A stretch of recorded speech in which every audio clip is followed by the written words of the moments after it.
iman dan Islam yang Allah berikan kepada kita ini adalah luar biasa. Kita selalu di saat kita membaca di dalam Al-Quran, kalimat anjuran kita bertakwa kepada Allah Subhanahu wa Ta'ala.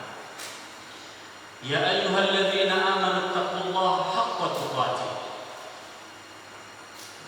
Wahai orang-orang yang beriman, bertakwalah kepada Allah dengan sebenar-benarnya takwa.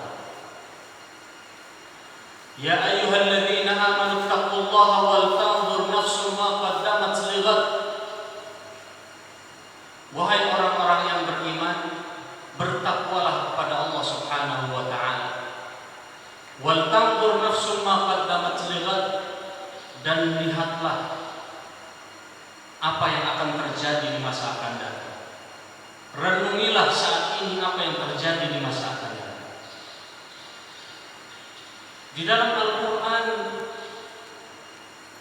kalimat-kalimat takwa yang dianjurkan kepada kita semuanya, intinya adalah bagaimana kita bisa menjaga ketakwaan dan iman kita kepada Allah Subhanahu wa Ta'ala.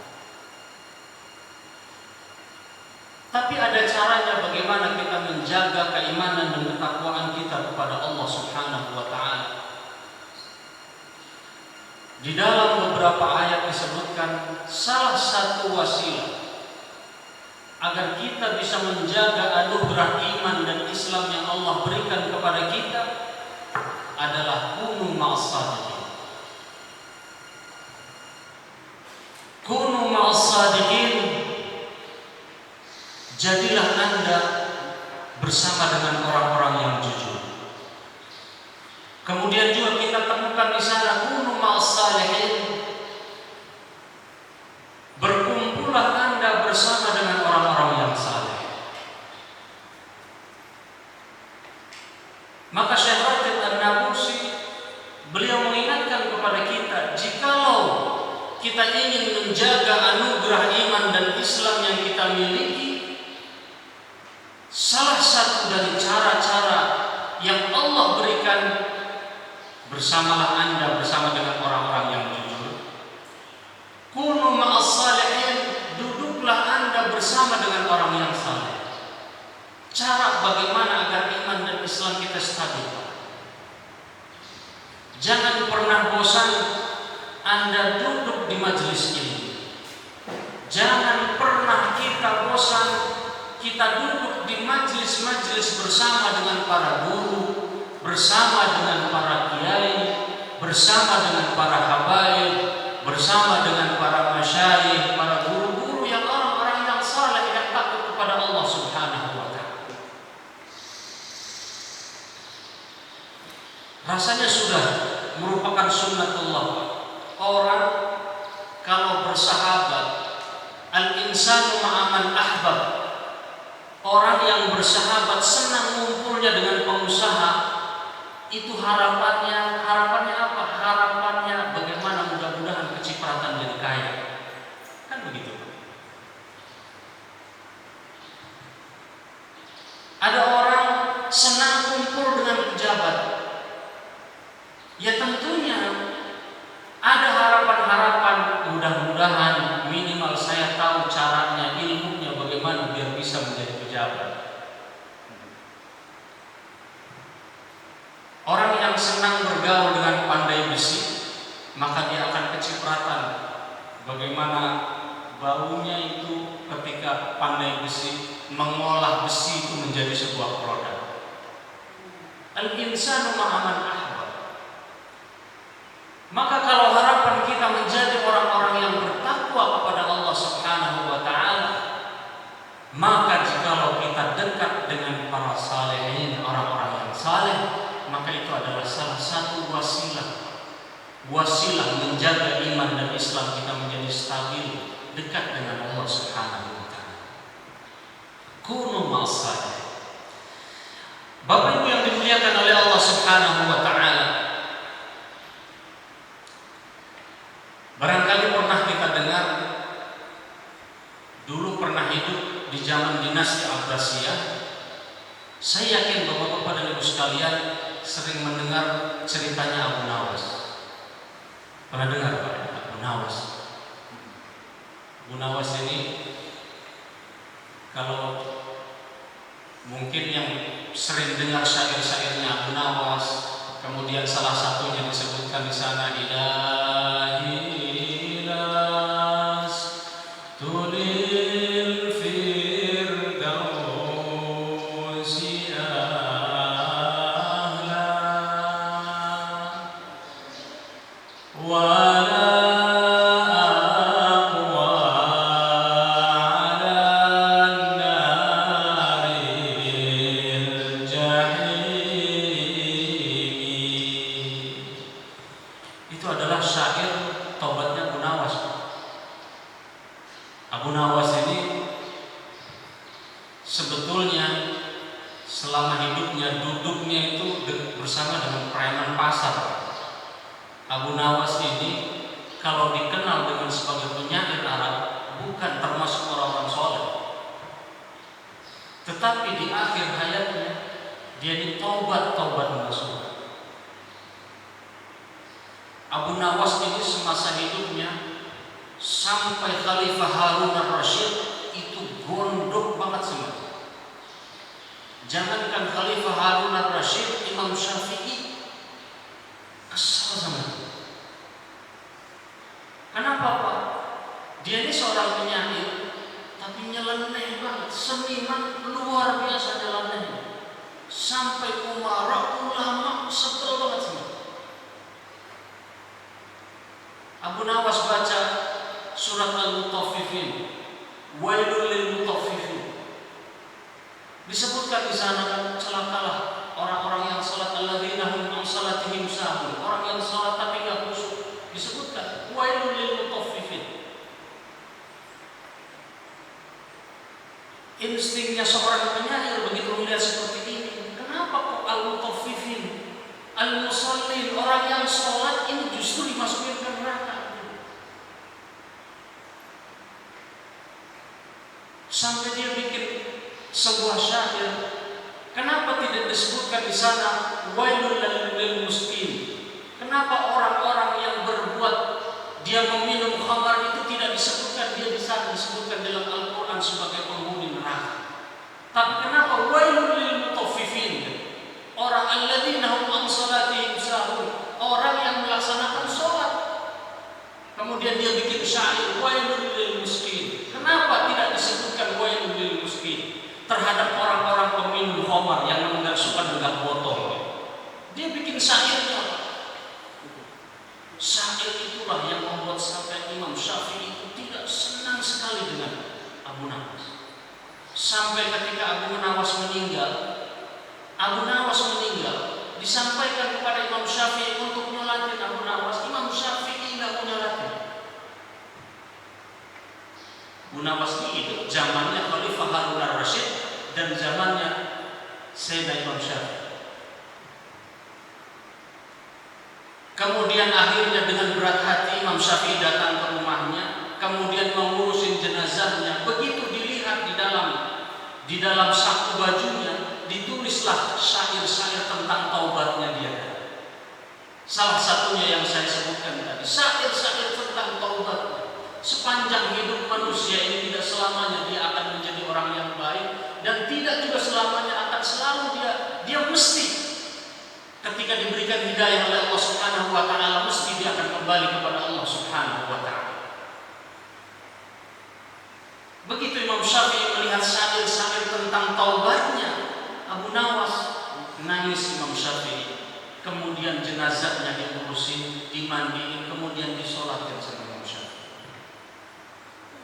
Sejahat-jahatnya orang yang beriman kepada Allah Subhanahu wa taala, maka pasti dia akan kembali kepada Allah Subhanahu wa taala. Sebejat-bejatnya orang yang beriman kepada Allah Subhanahu wa taala, di titik nadirnya dia, di titik kejenuhannya dia akan kembali kepada Allah Subhanahu wa taala. Itu yang terjadi dengan Abu Nawas.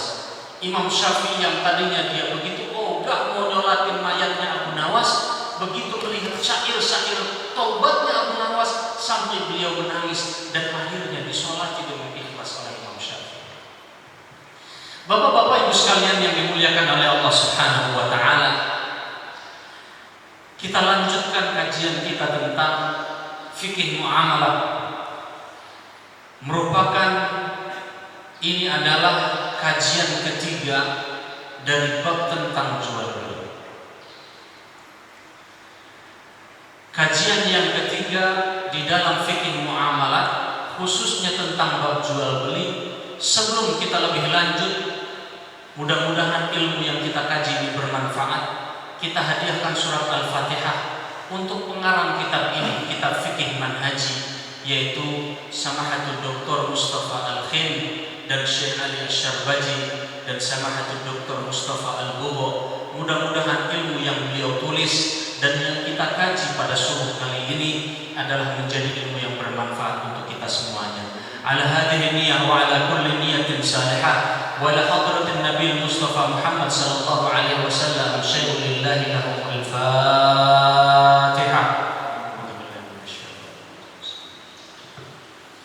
Alhamdulillahi rabbil alamin maliki yaumiddin iyyaka na'budu wa iyyaka nasta'in ihdinas siratal mustaqim siratal ladzina an'amta 'alaihim ghairil maghdubi 'alaihim waladdallin.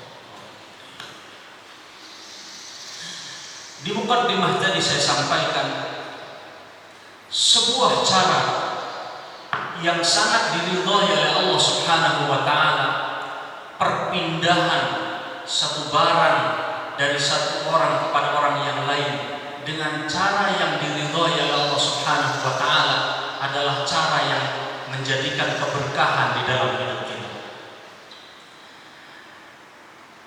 Suatu barang berpindah dari seorang muslim kepada muslim yang lain.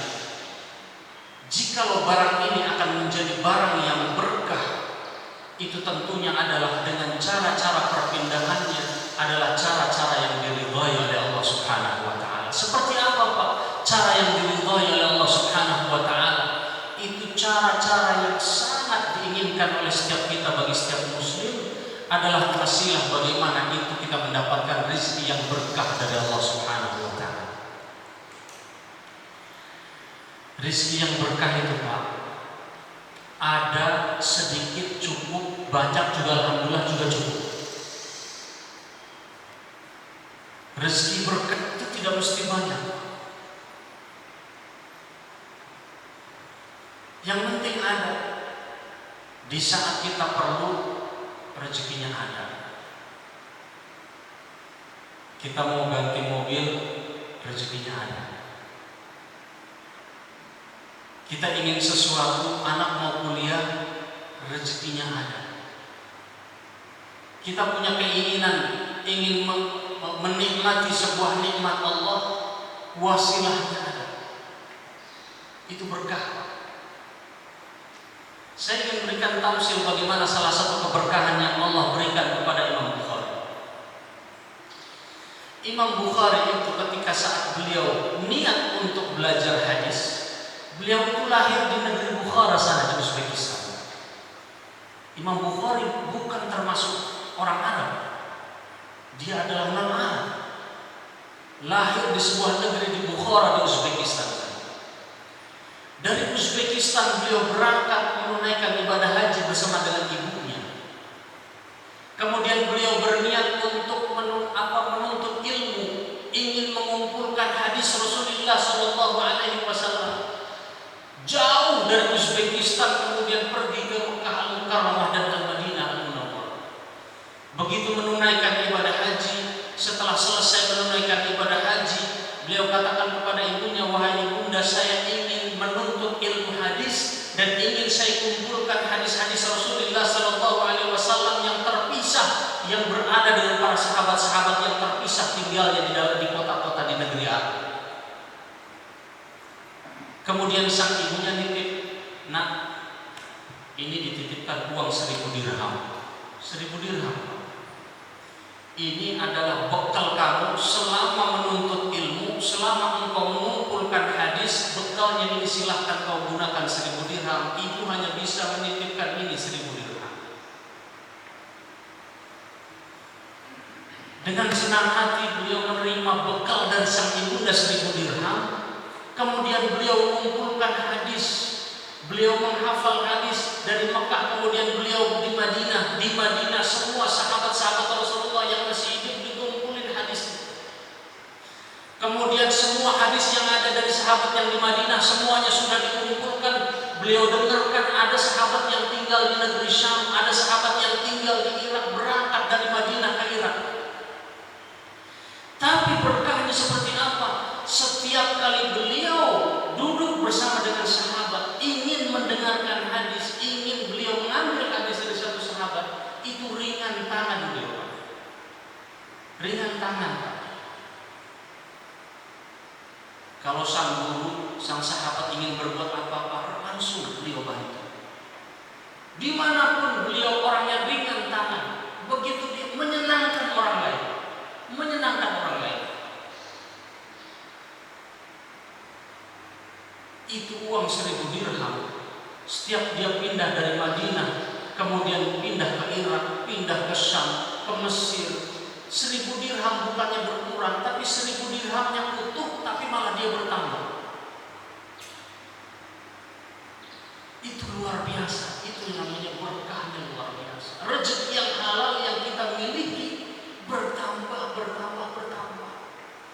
Bagaimana caranya untuk mendapatkan seperti itu? Itu dengan cara-cara yang diridhoi oleh Allah Subhanahu wa Ta'ala. Bergaulah bersama dengan orang-orang yang baik, bergaulah bersama dengan orang-orang yang saleh. Karena apa? Bisa mendapatkan sebuah cara bagaimana menyenangkan orang lain, disenangi orang lain. Itu pun akan mempengaruhi kepada ke dalam keberkahan rezeki yang kita miliki. Demikian juga yang dirasakan dan dilakukan oleh Imam Bukhari. Apa yang beliau kerjakan, Masya Allah, sebuah tamsil umpama bagi kita yang saat ini bergelut mencari rezeki Allah, mencari kasih sayang Allah untuk keluarga yang kita cintai. Maka dengan cara-cara yang halal, cara-cara yang baik. Maka disebutkan di awal tadi, wa ahallallahu al-bai'a wa harrama riba. Yang jelas, yang pasti dihalalkan adalah perpindahan satu barang, itu salah satunya, itu dengan cara jual beli. Kemudian Allah haramkan yang namanya riba. Riba itu Pak, menakutkan Pak. Kalau kita baca tentang hadis-hadis tentang riba,